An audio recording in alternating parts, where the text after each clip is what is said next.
The stars looked cold and distant through the window of the exploration ship Terra's Hope. Captain Hyunwoo stood on the bridge, watching the empty space around them. His crew had been traveling for 3 months, searching for new worlds that humans could call home. Earth was getting crowded and people needed new places to live.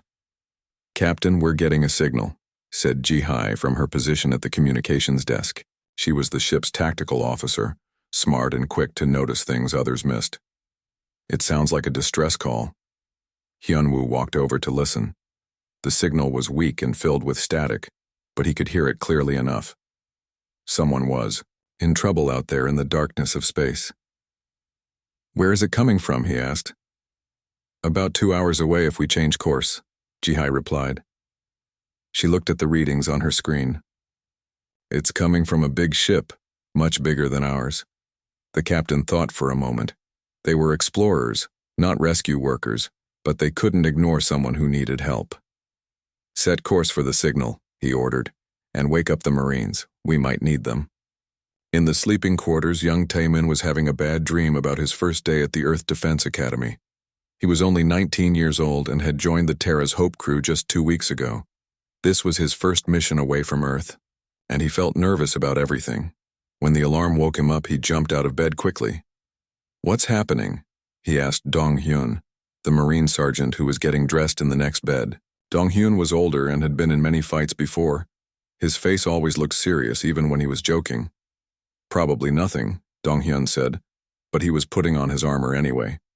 "The captain wants us ready, so we get ready. That's how it works, kid." Taemin put on his uniform and checked his weapon. His hands were shaking a little, but he tried not to let anyone see. The other Marines looked calm and confident. He wished he felt the same way. So Young, the ship's engineer, was already working in the engine room when the alert came. She was small but very smart about machines.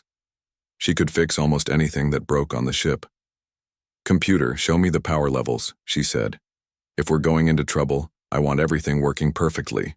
2 hours later, they found the source of the distress signal. Through the front window, they could see a massive ship floating in space. It was at least 10 times bigger than Terra's Hope, with strange curves and colors that hurt to look at. It didn't look like any human ship they had ever seen. "That's not one of ours," Ji-hai said quietly. "Captain, I don't think that ship is from Earth." Hyunwoo felt his stomach drop. This was first contact with an alien race. Everything they did now would be remembered forever. "Try to talk to them," he ordered. "Use the standard greeting protocols." Ji-hai sent out a message explaining who they were and that they wanted to help. For several minutes there was no answer. Then the big ship suddenly came to life. Lights began flashing along its sides and they could see movement through its windows. "They're responding," Ji-hee said, but her voice sounded worried. "They're asking us to come aboard their ship." Something felt wrong about this, but Hyunwoo couldn't ignore people who needed help. "Prepare a shuttle," he said. "I'll take a small team over to see what they need." "Captain, I don't like this," Dong-hyun said. "That ship doesn't look damaged. Why would they need rescue?" "We have to try," Hyunwoo replied. "But keep our weapons ready, just in case." The shuttle trip to the alien ship took only a few minutes. Hyunwoo brought Dong-hyun, 2 other Marines, and young Taemin with him. As they got closer, they could see that the alien ship was beautiful, but also frightening. It looked alive somehow, with smooth surfaces that seemed to move in the light. They landed in a large bay inside the alien ship. As soon as they stepped out, they knew they had made a terrible mistake. The bay was full of alien soldiers waiting for them. The aliens were tall and thin, with skin that changed colors like oil on water. Their eyes were large and black, and they carried weapons that glowed with purple light. "Welcome, humans," said a voice that seemed to come from everywhere at once. "We have been waiting for you." The aliens surrounded them quickly. Their weapons made a humming sound that hurt to hear. Hyunwoo tried to reach for his communicator to warn his ship, but one of the aliens shot it out of his hand with a beam of purple energy. "Do not resist," the voice said. "You will not be harmed if you cooperate." But Dong-hyun was a fighter. He pulled out his weapon and shot at the nearest alien. His bullets bounced off some kind of invisible shield around the alien's body. The aliens shot back with their purple beams. Dong-hyun fell to the ground, unconscious but still breathing. The other Marines tried to fight, but there were too many aliens. Soon all the humans were on the ground, unable to move. Taemin felt scared and confused. This was supposed to be a rescue mission, but they were the ones who needed rescuing now. The aliens carried them deeper into the ship. The walls were covered with strange patterns that seemed to move when Taemin looked at them. The air smelled different here, sweet, but also bitter at the same time. They walked for a long time through corridors that curved in impossible ways. Finally, they came to a huge room with a high ceiling. In the center of the room was a throne made of what looked like black crystal. On the throne sat the most beautiful and terrifying creature Taemin had ever seen. She was clearly the leader of these aliens. She was taller than the others, with skin that shimmered like stars. Her eyes were not black like the soldiers, but silver and bright. When she looked at them, Taemin felt like she was looking into his soul. "I am Queen Veltara," she said, and her voice was like music and thunder at the same time. "You have come to us at exactly the right time." The queen stood up from her throne and walked toward them. She looked at each human carefully, like she was studying them. When she got to Captain Hyunwoo, she touched his forehead with one long finger. The captain's eyes went blank for a moment. "Interesting," she said. "Your species is more complex than we expected." She moved to the next human, then the next. Each time she touched them, they seemed to freeze for a few seconds. Finally, she came to Taemin. He was the youngest and smallest of the group, still scared and trying not to show it. When Queen Veltara touched his forehead, something different happened. Her silver eyes went wide with surprise. She pulled her hand back quickly, then looked at him with new interest. "You," she said, lifting her hand toward him again. "You are different from the others." She smiled, and her smile was both beautiful and dangerous. "He will be mine." Taemin woke up in a room that looked like it came from a dream. The walls were made of some kind of crystal that glowed with soft blue light. The bed he was lying on was more comfortable than anything he had ever felt before. For a moment he forgot where he was. Then he remembered the queen's silver eyes and her words, "He will be mine." He sat up quickly and looked around. The room was beautiful but strange. There were no sharp corners anywhere. Everything curved and flowed like water that had been frozen in time. Through a large window he could see stars moving past. The ship was traveling somewhere, but he didn't know where. A door opened in the wall. Though Taemin hadn't seen any door there before, Queen Veltara walked in, and she looked different now. Instead of the dark armor she had worn before, she was dressed in flowing robes that changed color as she moved. She was still beautiful and frightening at the same time. "You are awake," she said, sitting down in a chair that seemed to grow out of the floor. "How do you feel?" "Where are my friends?" Taemin asked. He tried to sound brave, but his voice shook a little. "What did you do to them?" "They are safe," the queen replied. "They are my guests just as you are, but you are a special guest, young human. Do you know why?" Taemin shook his head. He was just a new soldier who had never done anything important in his life. He couldn't understand why an alien queen would be interested in him. Queen Veltara stood up and walked to the window. "My people are called the Vorthak," she said. "We have ruled this part of the galaxy for 1,000 years. We are perfect in every way. We are strong, intelligent, and beautiful. We live for centuries without aging. We can speak without words, mind to mind." She turned back to look at him. "But we have lost something important. We have become too perfect. We all think the same thoughts and feel the same feelings. We have no surprises left. No new ideas. No growth." Taemin didn't understand what this had to do with him, but he listened carefully. "Then we found your species," the queen continued. "Humans are chaos given form. You feel too much, think too differently, change too quickly. Where other races either bowed to us or were destroyed, humans do something else entirely. You adapt." Meanwhile, in the lower levels of the ship, Captain Hyunwoo was locked in a cell with Dong Hyun and the other Marines. The cell was clean and comfortable, but it was still a prison. The walls were too strong to break and the door had no handle on their side. Any ideas? Hyunwoo asked Dong-hyun, who was examining the walls for weak spots. Nothing yet, the sergeant replied. But I'm not giving up. These aliens made one mistake. What's that? They captured humans, Dong-hyun said with a grim smile. We don't stay captured. In another part of the ship, Ji-hae and So-young were in a different cell. Ji-hae was pacing back and forth like a caged animal, while So-young was studying the door mechanism. This is interesting, So-young said. Their technology is very advanced, but it works differently than ours. They use living components mixed with mechanical ones. Can you break it? Ji-hae asked. Maybe, but I need time to understand how it works.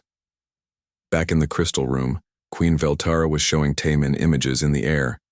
With a wave of her hand, she created pictures made of light that floated between them. The pictures showed different worlds with different creatures living on them. This is my empire, she said. Dozens of worlds, billions of beings all united under my rule. But they are all becoming the same. Perfect, but empty. The images changed to show human cities on Earth. Taemin could see people walking on busy streets, children playing in parks, artists creating new things. It looked so different from the perfect order of the alien worlds. Your people are young and wild, the queen said. You make mistakes, but you learn from them. You fight each other, but you also love fiercely. You create beautiful things and terrible things, sometimes at the same time. What do you want from us? Taemin asked. I want to join our peoples, she replied. The Vorthak need what humans have, and humans need what we can offer. Protection, technology, long life. And if we say no? The queen's expression became sad but firm. Then your species will be destroyed, as others have been before you. But I believe there is another way. A better way. She sat down next to him, on the bed. When she was close, Taemin could feel something strange happening in his mind. It was like someone was gently touching his thoughts. I have looked into the minds of your companions, she said. They are strong and brave, but they think in straight lines. You think in spirals and curves. Your mind is like a maze that even I cannot fully explore. Taemin felt scared by this. He didn't want anyone inside his head, especially not an alien, queen who could destroy his entire species. Don't be afraid, she said softly. I will not hurt you. I want to understand you. In understanding you, I can learn to understand all humans. She showed him more images. These ones were of the future she imagined. Humans and Vorthak working together, exploring new worlds, creating new technologies. It looked wonderful, but Taemin knew there had to be a catch. What happened to the other species you conquered? He asked. For the first time, the queen looked uncomfortable. They chose to fight instead of joining us. They were destroyed. All of them. All of them. Taemin felt sick. This beautiful alien was talking about genocide like it was a normal thing. How many billions had died because they wouldn't surrender? Their freedom? I can see your thoughts, the queen said. You think I am evil, but I am trying to save your species from the same fate. Your people cannot defeat us in war, but they might survive as our partners. As your slaves, you mean? As our equals, she insisted. But first, one human must show us the way, must bridge the gap between our species, must become the first of a new kind of being, part human and part Vorthak. Now Taemin understood why she had chosen him. She didn't just want to study him. She wanted to change him into something else, something that was neither fully human nor fully alien. I won't do it, he said. The queen smiled sadly. You will, because if you don't, your friends will die. Your ship will be destroyed. And then we will go to Earth and do what we have done to every other world that refused us. Taemin felt trapped. He was just one young soldier against an entire alien empire. How could he possibly fight someone who could read his thoughts and control his mind? But as he sat there feeling hopeless, he remembered something Dong-hyun had told him during training. When you can't win by being strong, win by being smart. When you can't win by being smart, win by being stubborn. And when you can't win by being stubborn, win by being unpredictable. Maybe that was the answer. Maybe being human wasn't about being perfect or powerful. Maybe it was about being the one thing the Queen couldn't understand or control. Unpredictable. I need time to think about it, he said finally. Of course, the Queen replied. But do not take too long. My patience has limits, and my people are eager to begin the invasion of your homeworld. After she left, Taemin sat alone in the crystal room, staring out at the stars. Somewhere out there was Earth, with its billions of people who had no idea what was coming. He was their only hope, and he had no idea what to do. But he was human, and humans were good at figuring things out when everything seemed impossible. He just had to think like a human, not like the perfect alien queen expected him to think. The first step was to learn more about his enemy. If he was going to save humanity, he needed to understand exactly what he was up against. 3 days passed in the crystal prison. Taemin spent his time pretending to consider the queen's offer, while secretly studying everything around him. He noticed that the walls had patterns that pulsed like a heartbeat. The air had a rhythm to it, like the whole ship was breathing.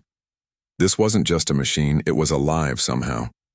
Queen Veltara visited him every day, bringing him food that tasted better than anything on Earth and showing him more visions of the future she wanted to create. She was patient, but Taemin could see she was getting impatient. Her silver eyes held a warning that time was running out. In the prison levels, Captain Hyunwoo refused to break, no matter what the aliens did to him.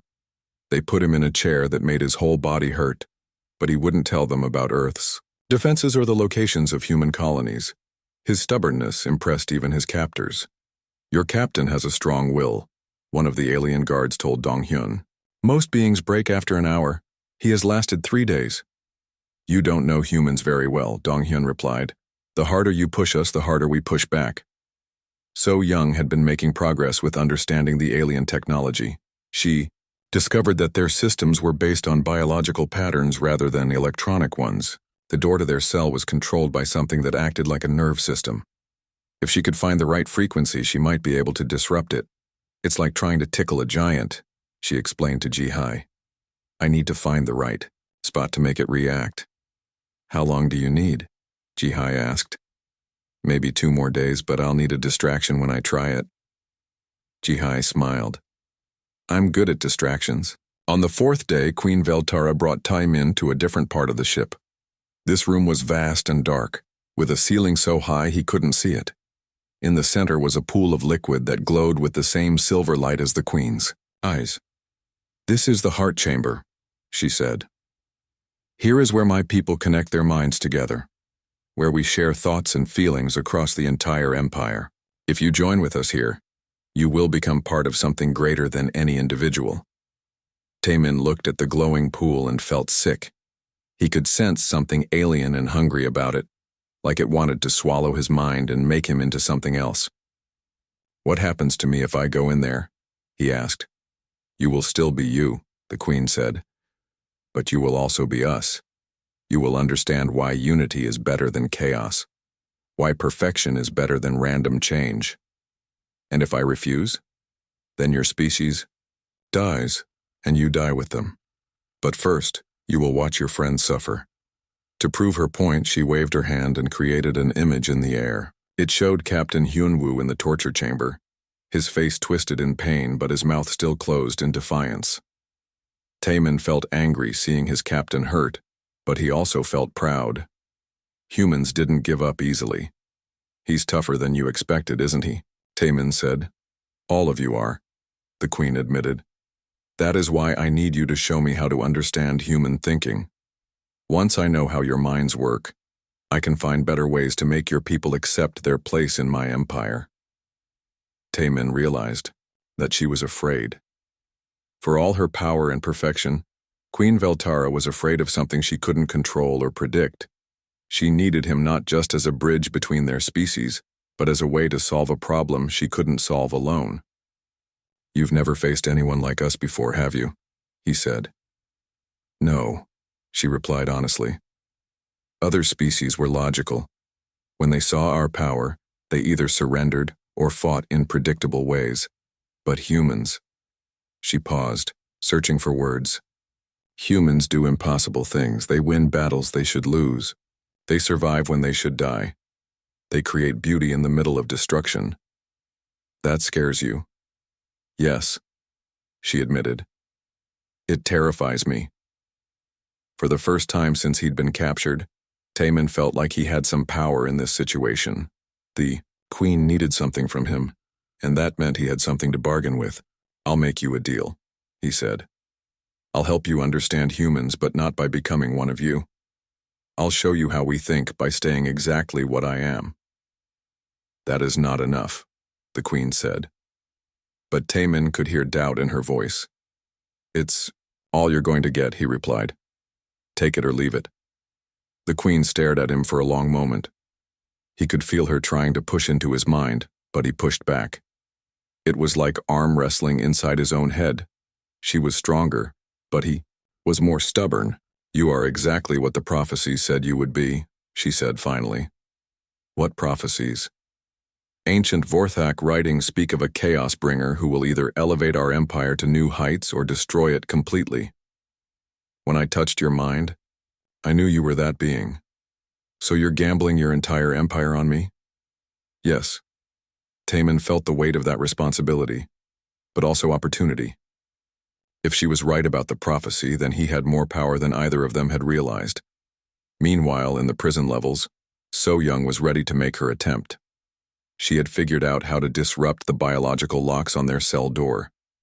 Jihai had started a fight with one of the guards to draw attention away from So Young's work. You call this food? Jihai shouted at the alien guard. My grandmother could cook better meals with her eyes closed. While the guard was distracted, So Young placed her hand on a specific spot on the door and sent a small electrical charge through it. The biological components reacted like a muscle cramp and the door slid open. Now, she whispered. The humans rushed out of their cell. Dong-hyun grabbed the distracted guard's weapon and knocked him unconscious. They moved quickly through the corridors, staying quiet and avoiding other guards. Where are we going? One of the Marines asked. First we find the captain, Dong-hyun said. Then we find Taemin. Then we find a way off this ship. But Jihai had a different idea. No, she said. First we find their communication system. Earth needs to know what's coming. They split up. Dong-hyun went to find Captain Hyun-woo, while Jihai and So Young headed for what they hoped was the ship's control center. The corridors were confusing and seemed to change when they weren't looking, but they kept moving. In the heart chamber, Taemin was learning more about Vorthak society than the Queen probably intended to tell him. They were a race that had given up individual thought for collective perfection. Every Vorthak was connected to every other Vorthak through their shared mind network.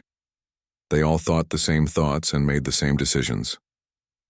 It must be lonely, Taemin said, being the only one who can think for herself. I am not lonely, the Queen replied, but her voice sounded hollow. I have the thoughts of billions to keep me company. But they're all the same thoughts. It's like talking to yourself in a room full of mirrors. The Queen's face showed pain for just a moment. Then her perfect mask returned. Unity brings peace, chaos brings suffering. Chaos also brings life, Taemin said. Growth, change, new possibilities. When was the last time your people created something truly new? The Queen couldn't answer that question, and Taemin knew he had found another weakness. The Vorthak Empire was dying of perfection. They had become so unified that they couldn't adapt or grow anymore. That's why they needed to conquer other species, to steal their creativity and energy. You don't want to join with us, he said. You want to become us. You want what we have, but you're afraid to give up what you are. That is enough, the Queen said sharply. You will enter the pool now, or I will have your captain killed. No, Taemin said simply. What? I said no. Kill him if you want. Kill all of us. But you'll still be stuck with the same problem. Your empire is slowly dying and you need humans to save it. But you can't force us to be creative. You can't make us love life by threatening to take it away. You can't create chaos by imposing order. The Queen raised her hand and Taemin felt pain shoot through his body. But he didn't scream. He gritted his teeth and stared at her with defiant eyes. "You can torture me all you want," he said through the pain. "But I'm still not getting in that pool. And deep down you know I'm right about everything." The Queen lowered her hand and the pain stopped. For the first time since he'd met her, she looked uncertain. The perfect alien queen who ruled an empire of billions was being defeated by one stubborn human teenager who refused to do what he was told. And somewhere in the corridors of her ship, his friends were proving that humans were even more unpredictable than she had feared. The alarm that echoed through the Vorthak ship sounded like a dying wail. Queen Veltara's perfect composure cracked as she realized that the other humans had escaped from their cells. She pressed her hand to her temple and connected with the ship's security network through her mind. "Impossible," she whispered. "The biological locks cannot be broken by primitive technology." Taemin smiled despite their situation. "You keep calling us primitive, but we keep doing things you say are impossible. Maybe the problem isn't with us." The Queen's silver eyes flashed with anger, but before she could respond, an explosion shook the ship. Emergency lights began flashing, and the crystal walls of the heart chamber flickered between different colors. In the ship's power core, So Young had found exactly what she was looking for. The Vorthak technology was impressive, but it had one major weakness. It was all connected. Every system fed into every other system, like a body where all the organs shared the same blood supply. If she could disrupt one part, the effects would spread everywhere. "This is either going to work perfectly or kill us all," she muttered as she attached a device she had built from spare parts to the main power conduit. Ji-Hai was in the communication center, trying to send a message to Earth. The Vorthak communication systems were completely different from human technology, but she was a fast learner. More importantly, she was desperate. Earth needed to know what was coming. "Come on," she whispered as she worked frantically with the alien controls. "Come on, work with me here." Dong Hyun had found Captain Hyunwoo in the torture chamber. The captain was barely conscious, but he was alive. When he saw Dong Hyun, he managed a weak smile. "About time you showed up," Hyunwoo said. "I was starting to think you forgot about me." "Never, sir," Dong Hyun replied as he helped his captain to his feet. "Can you walk?" "I can run if I have to." "What's the situation?" "We're taking over the ship." "With what army?" "With human stubbornness, sir." In the heart chamber, Queen Veltara was getting reports from her guards through the mental network. The escaped humans were causing chaos throughout her ship.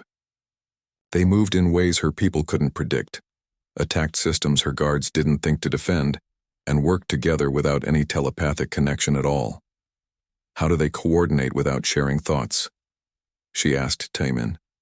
"We trust each other," he replied. "We don't need to read minds to work as a team." Another explosion rocked the ship, this one closer than the first. The Queen realized that her perfect vessel was being torn apart by 5 humans with no advanced technology and no knowledge of Vorthak systems. It should have been impossible.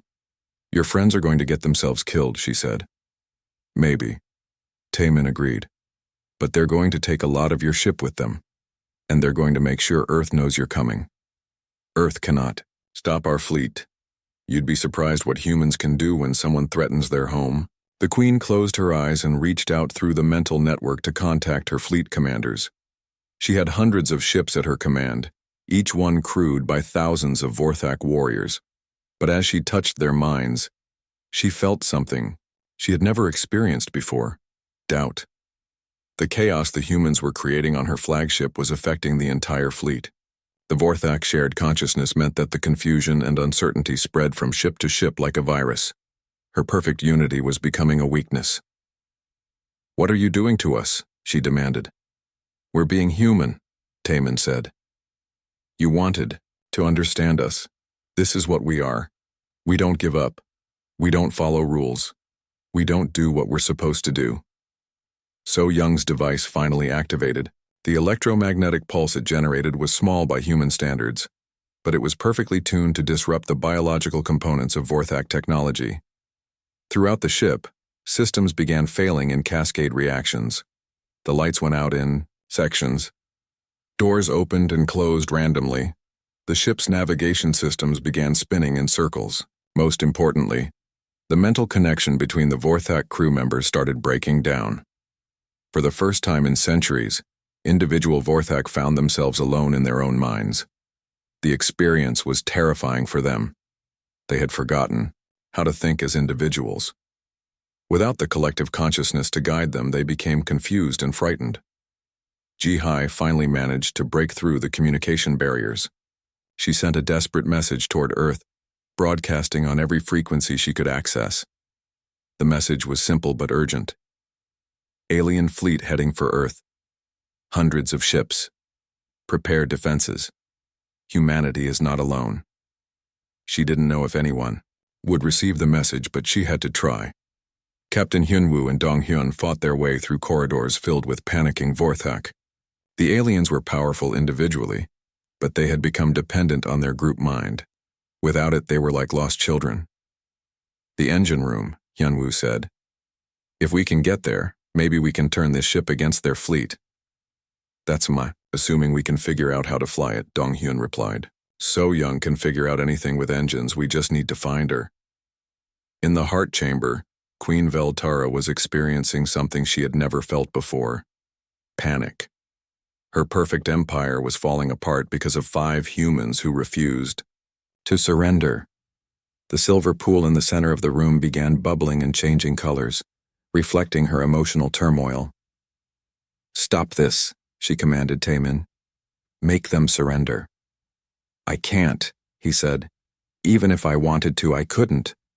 That's not how humans work.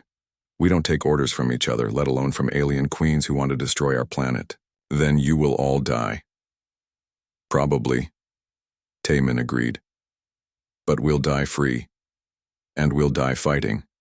And maybe, just maybe, we'll take enough of you with us that Earth has a chance. The queen stared at him in frustration. Everything about humans went against everything the Vorthak believed. They should have been weak because they were divided. They should have been easy to defeat because they were chaotic. They should have given up because the odds were impossible. Instead, they were stronger because of their differences.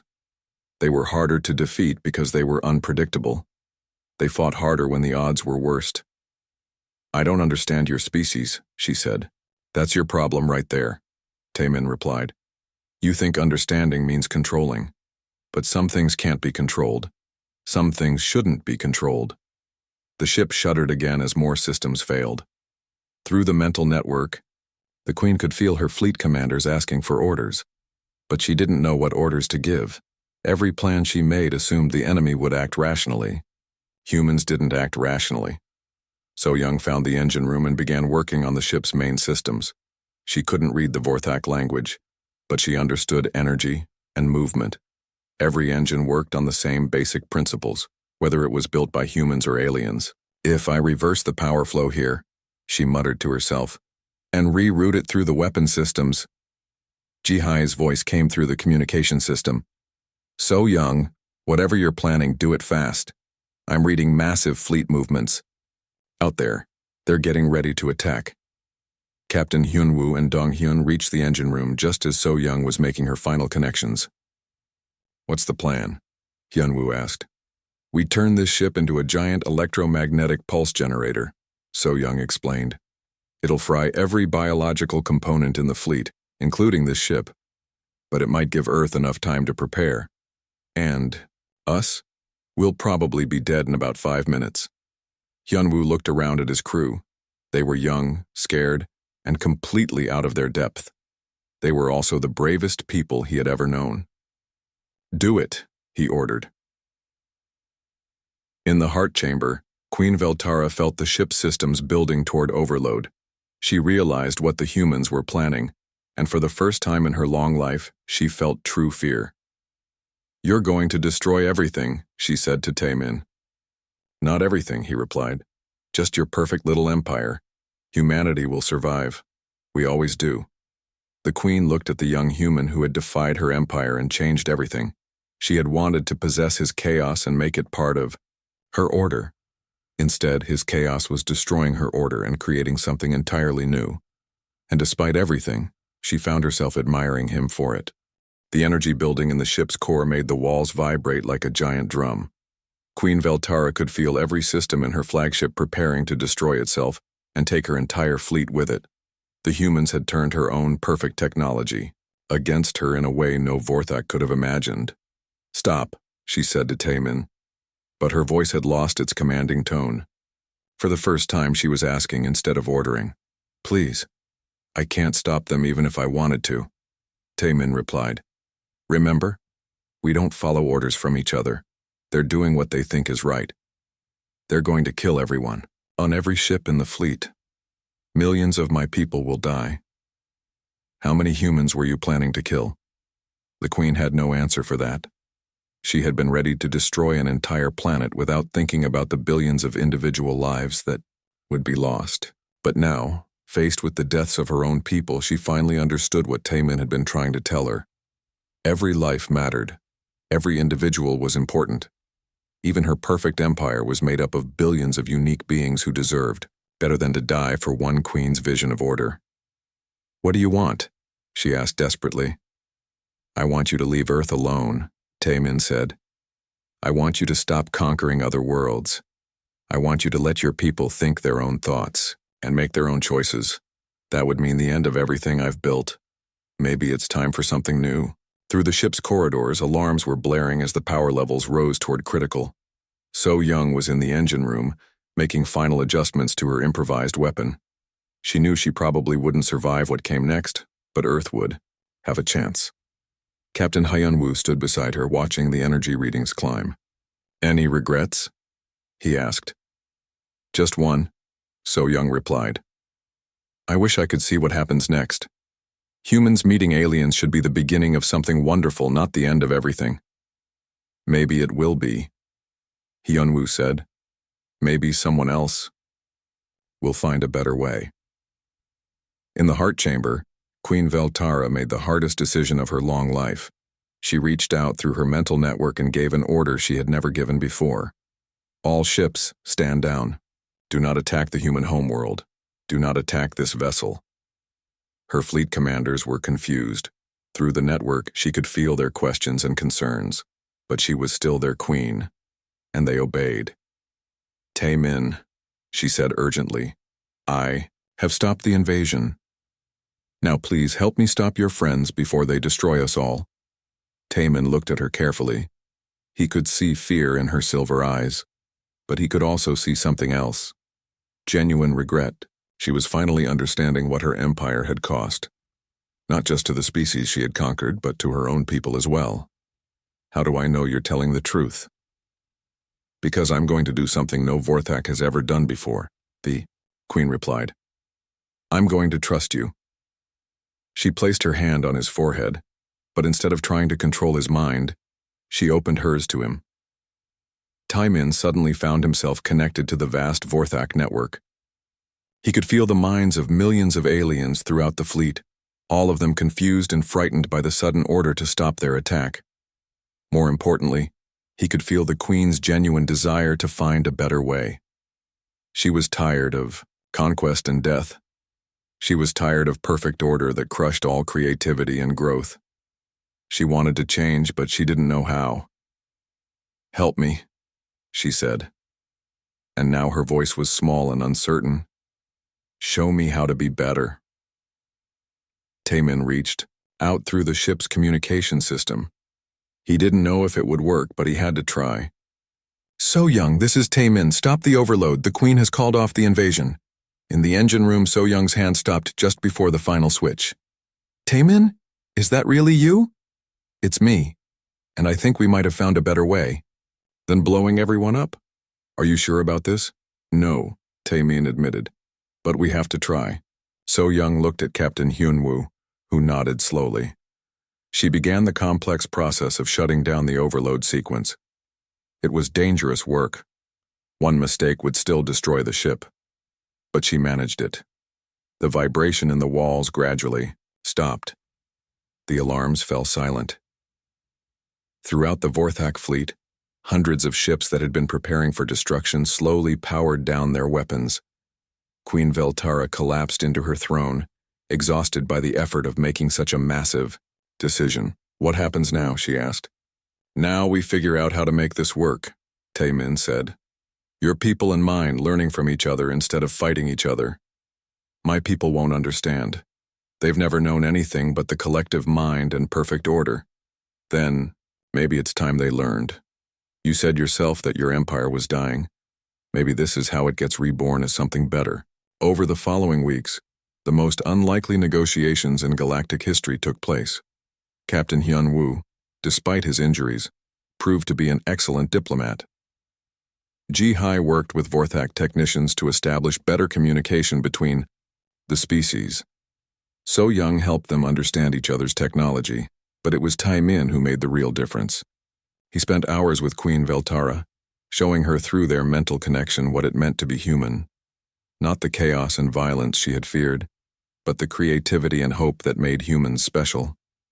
In return, she showed him the beauty of Vorthak culture, their art, their music, their deep love for life that had been buried under centuries of rigid control. He began to understand that they weren't evil, just lost. The hardest part was convincing the Vorthak fleet to accept individual thought. Many of them were terrified when the collective consciousness was reduced. They had never been alone in their own minds before, but gradually, with patience and guidance, they began to discover the joy of having their own thoughts and ideas. Some Vorthak chose to remain connected to the group mind. Others chose complete independence. Most found a middle ground, staying connected but allowing themselves individual expression as well. The first joint human Vorthak colony was established on a world halfway between Earth and the Vorthak homeworld. It wasn't perfect. There were misunderstandings, arguments, and cultural clashes. But there was also cooperation, friendship, and the gradual building of something entirely new. Queen Veltara kept her promise. The Vorthak stopped conquering other worlds and began the slow process of freeing the species they had already conquered. It wasn't easy, and not all of her people agreed with the changes. Some Vorthak tried to rebel and restore the old ways. But with human help and the support of newly free alien species, the rebellion was stopped. Taemin chose to stay as an ambassador between the species. He was no longer the scared young soldier who had been captured months before. The experience had changed him, made him stronger and wiser, but he was still fundamentally human, stubborn, unpredictable, and determined to do what he thought was right. "Do you ever regret your choice?" Queen Veltara asked him one day as they watched human and Vorthak children playing together in the colony's central park. "Which choice?" Taemin asked. "Refusing to get in your pool? Stopping my friends from destroying your fleet? Staying here to help build something new?" "All of them." Taemin watched a human child teaching a young Vorthak how to play a simple Earth game. The alien child was laughing, something that would have been impossible under the old collective consciousness system. "No," he said finally.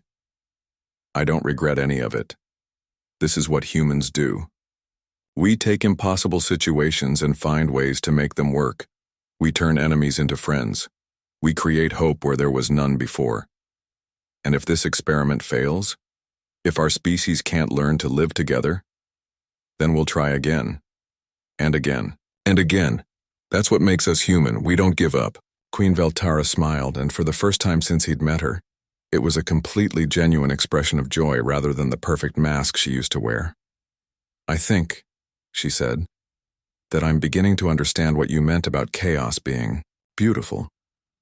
Years later, when historians wrote about the first contact between humans and the Vorthak Empire, they would call it the moment that changed galactic history.